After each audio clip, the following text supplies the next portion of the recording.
많다. 돌아가라.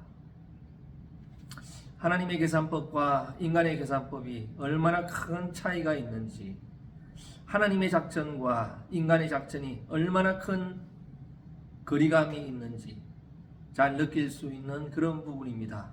숫자가 더 많아야 되고 더 커야 하지만 하나님의 입장은 그렇지 않았다라고 하는 것입니다.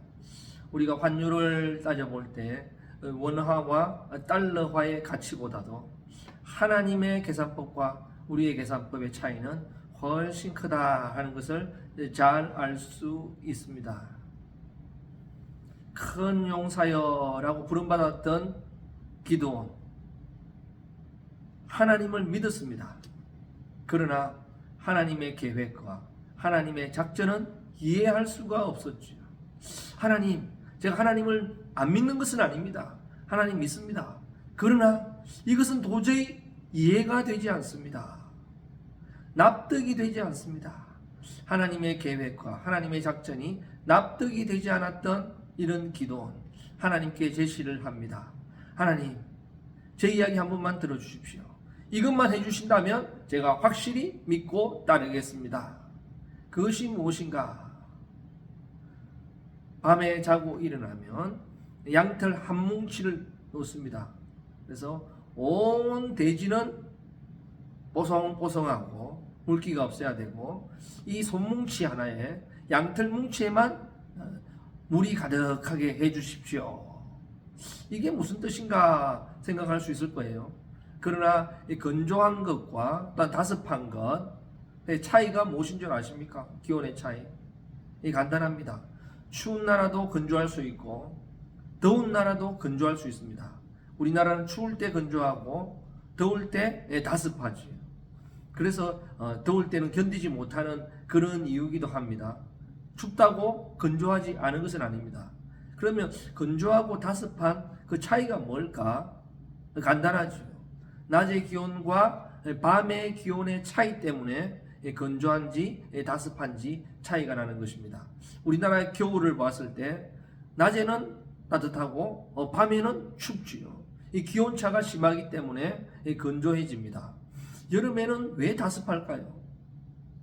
낮이 덥다라고 하지만 낮과 밤의 기온차가 얼마 나지 않습니다. 그래서 열대야라는 표현을 하지 않습니까? 밤에도 덥다. 낮에도 덥지만 밤에도 덥다. 기온차가 그렇게 나지 않기 때문에 그렇게 다습해지는 것입니다. 이 광야와 사막 같은 경우 어떻게 생물들이 존재할까? 비도 내리지 않는 그곳에 어떻게 생물들이 존재할까? 바로 이런 기온차 때문에 그렇지요. 낮에는 덥고 밤에는 추우니까 공중에 떠 있는 수증기들, 물 분자들 있지 않습니까? 이 수증기들이 날이 추워지니까 갑자기 기체가 액체로 바뀌는 것입니다. 그래서 이슬이 되어서 그 다음날 자고 일어나면 땅은 이슬로 촉촉히 덮여 있죠. 날이 추우면 이슬이 아니라 서리가 하얗게 눈 내린 듯이 보이게 되는 이런 현상들이 일어납니다. 바로 건조한 기후라 하는 것이요. 바로 사막과 광야, 이런 이스라엘 기후에서는 이런 것이죠. 밤에 자고 일어나면 하얗게 추울 때는, 그렇지 않다면 이슬이 맺혀 있는 것입니다. 그 이슬로 생명이 겨우겨우 버티고 연장되는 것이 이 사막 기후의 이 생물들이라 이렇게 볼 수가 있는 것입니다. 그러니까 온 대지가 이슬로 쫙 덮여 있어야 되는데 거기에 대지에는 이슬이 없고 자기가 준 양털 한 뭉치에만 물이 가득하도록 그렇게 요구를 합니다. 어떻게 이런 방법이 있을까요? 방수포를 덮어도 어느 정도만 가능하죠. 온 땅을 다 덮을 수는 없지 않겠습니까? 그럼 하나님이 어떻게 이걸 하셨을까? 간단하지요. 하나님의 신이 온 지면을 덮으시고 그 양털 한 뭉치에만 다 구멍을 내서 거기에만 이슬이 가득 고이도록 보니까 진짜거든요. 이야, 신기하다. 정말 하나님 살아계시네. 함에도 불구하고 도저히 믿어지지 않고 납득되지 않는 부분. 왜냐하면 싸우면 보나마나 지는 싸움입니다. 무기로 봐서, 훈련량으로 봐서 싸우면 보나마나 지는 전쟁, 나가면 죽는 전쟁이죠. 죽으러 나가는 것인데 쉽지 않습니다. 어떻게 그 대장시켜준다고 죽으러 가는 전쟁에 갈 수가 있겠습니까? 그런 입장이었다는 것이죠. 그래서 한 번 더 하나님께 요구합니다. 하나님, 마지막으로 딱 한 번 이것만 해주시면 내가 무조건 나가겠습니다. 반대로 이야기를 하죠. 그렇다면 이번에는 땅에 이슬이 가득하고 어떻게 이 손뭉치 하나, 양털 뭉치 여기에만 뽀송뽀송하도록 물기가 없도록 해주세요. 그리고 다음날 아침에 오게 됩니다. 그럼 어떻게 됐을까요? 간단하죠. 그냥 이슬 그대로 내리고 그 양털 한 뭉치에만 어떻게 해요? 하나님의 손이 밤새 덮고 있으니까 거기에는 뽀송뽀송해지고 나머지는 촉촉해 있는 것을 보게 됩니다. 이것을 보면서 이제 더 이상 변명할 것도 없고 회피할 것도 없지요. 다른 할 말이 없습니다. 나가게 되는 이런 기도원의 모습을 보게 되죠. 이 하나님의 생각과 우리 인간의 생각이 때로는 많이 다를 수가 있습니다. 하나님의 작전과 인간의 작전이 180도 다르기도 하죠. 그러나 이것을 이상하게 생각하지 마시기 바랍니다. 하나님의 생각과 우리의 생각이 같다면, 하나님의 수준과 우리의 수준이 같다면, 하나님의 환율과 우리의 환율이 같다면 그것은 하나님이 아니지요. 사람일 것입니다. 그것이 아니니까 하나님은 우리가 할 수 없는 부분도 할 수 있으니까 하나님이라는 거죠. 그래서 오늘 본문의 말씀을 통해서 하나님이 하나님 되시는 역사, 인간은 인간인 역사가 되는 것이죠. 이게 바로 하나님께서 우리에게 말씀하고 있는 것입니다. 하나님은 우리를 구원하고도 남습니다. 그러나 하나님께서는 우리를 통해서, 구원자를 통해서 구원하기를 원하시죠. 바로 하나님의 뜻으로, 하나님의 방법으로, 하나님의 역사로 이루기 원하시는 줄 믿으시기 바랍니다. 하나님의 계산법과 우리의 계산법은 상당히 차이가 있습니다. 그래서 이 기도원이 군사를 모집합니다. 모집하니까 얼마나 왔을까요? 한 32,000명이 왔죠.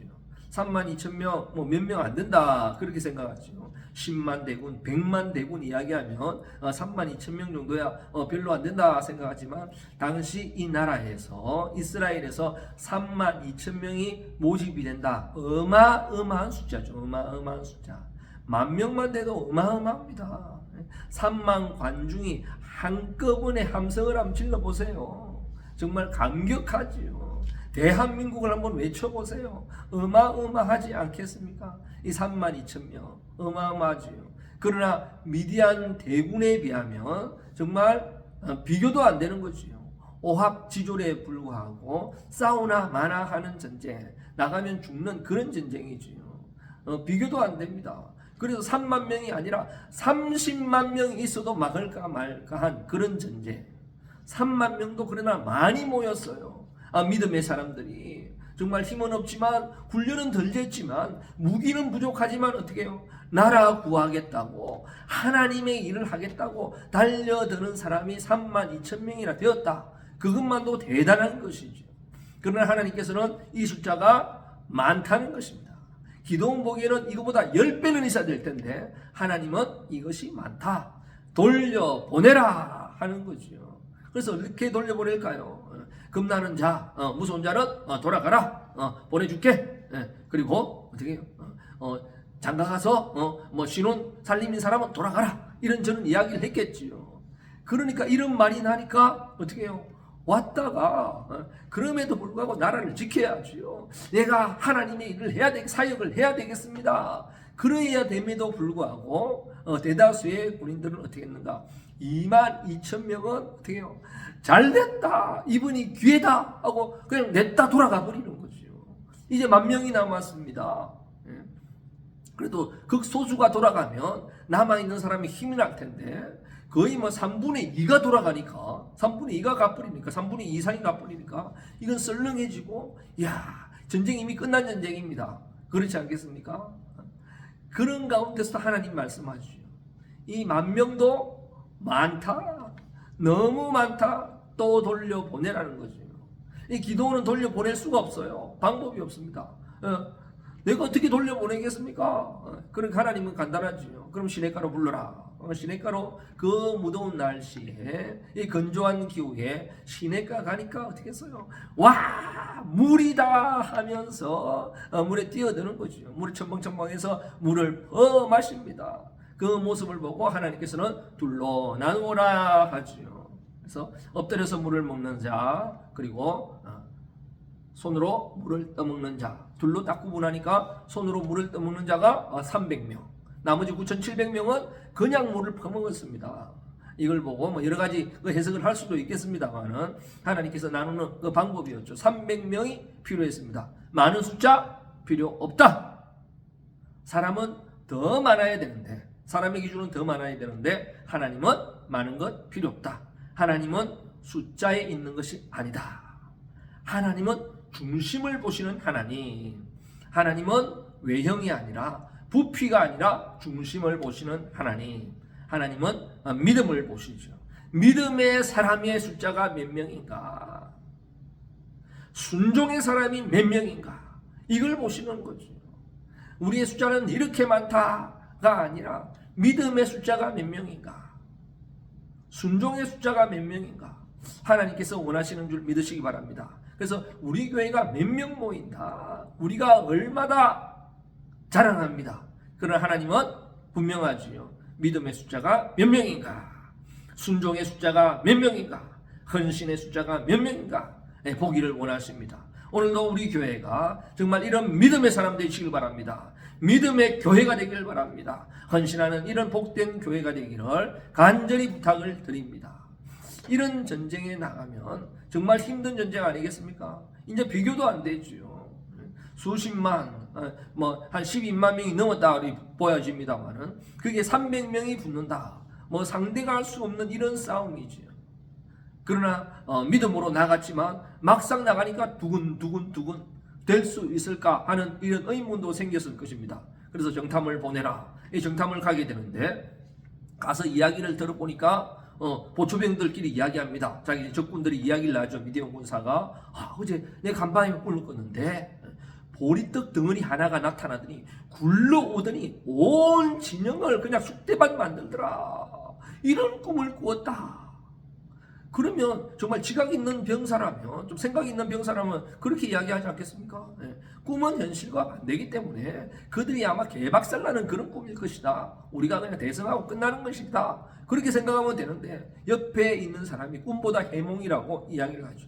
그 보리떡은 기도원인데 기도원의 군사가 와서 우리를 그냥 무찌를 것이다. 우리가 큰 참패를 보게 될 것이다. 그러니까 진짜 그렇네. 이제 큰일 났네 하면서 걱정을 하는 것입니다.